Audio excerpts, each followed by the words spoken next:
फांसी का वकील एक हिसार के अंदर सभा करके उस क्रिमिनल की मां को चीफ गेस्ट बना करके और जय भीम के नारे लगवाता है। जाट समाज की एक बड़ी खाप जिसके ये जातिवादी गुंडे, इस समाज को उसने गुंडे बताने का काम किया और उसने ऐसे ऐसे वर्ड बोले कि इन्होंने पूरा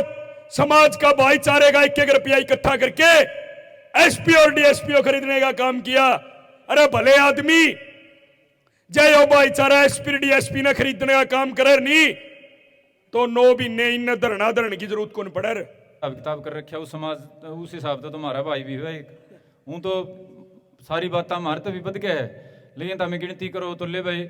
उस भाई ने भी वहाँ स्पेशल कोई ना कोई जगह पे वो बुलावांगे। तो भाई अशोक जी, मीडिया में बड़ा इनका योगदान रहा, सारा मैनेजमेंट में बहुत सारी चीज़ों में, अब अपनी बात रखेंगे। मेरे पिता तुल्य बुजुर्गों, नौजवान साथियों, मेरी मातृशक्ति पत्रकार छायाकार साथियों, आप सभी को राम राम। आपको पता है हमारी वो मातृशक्ति और हमारा वो बुजुर्ग जयवीर जी, मेरे को सबसे बड़ा दुख एक बात का था, जिस टाइम हमारी मातृशक्ति को उन दरिंदों ने मार करके काट करके स्टेडियम में फेंक दिया, उसका एक अंग वहां से 900 मीटर 800 मीटर दूर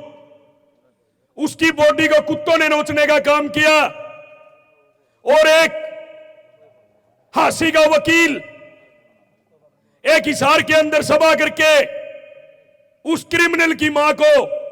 चीफ गेस्ट बना करके और जय भीम के नारे लगवाता है और यह बोलता है यह उत्तर भारत की जाट समाज की एक बड़ी खाप जिसके यह जातिवादी गुंडे, इस समाज को उसने गुंडे बताने का काम किया और उसने ऐसे ऐसे वर्ड बोले कि इन्होंने पूरा समाज का भाईचारे का 1-1 रुपया इकट्ठा करके एसपी और डीएसपी खरीदने का काम किया। अरे भले आदमी,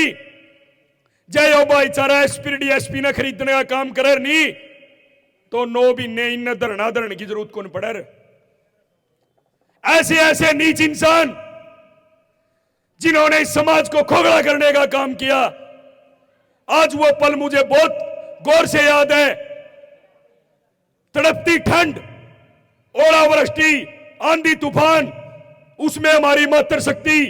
जिन्होंने अपने कंधे से कंधा मिला करके इस आंदोलन में सबसे ज्यादा भागीदारी देने का काम किया। पिता तुल्य बुजुर्गों, आज ये जो मीटिंग, ये सभा और ये पूरा छत्तीस बिरादरी का भाईचारा जिसको आज यहां पे इकट्ठा करने का जो काम किया है, वो आगे के मार्गदर्शन करने के लिए और छत्तीस बिरादरी में ऐसी घिनौनी हरकत अगर किसी के साथ हुई या किसी दरिंदे ने करी तो ये छत्तीस बिरादरी का भाईचारा उसके साथ खड़ा मिलेगा, चाहे वो दलित समाज हो, चाहे वो बैकवर्ड समाज हो, चाहे वो जनरल समाज हो। अगर मेरे मुंह से कोई गलत वर्ड निकला हो तो अपना बच्चा समझ के मुझे माफ कर देना। आज मैं उस कमेटी को भी एक एहसास दिलाना चाहता हूं जिन्होंने मेरे गांव के 5 बुजुर्ग जिन्होंने उनके हाथ जोड़े कि बुडाना के जो युवा हैं उन्होंने एक बात बोली है कि नायब सिंह सैनी मुख्यमंत्री का घेराव किया जाएगा। यह भाईचारा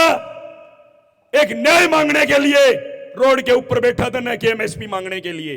तो बुजुर्गों, आप लोगों ने हमारा जो पूरे बुडाना गांव का अपार समर्थन किया, मैं पूरे बुडाना गांव की तरफ से आप सभी को प्रणाम करता हूं, धन्यवाद करता हूं।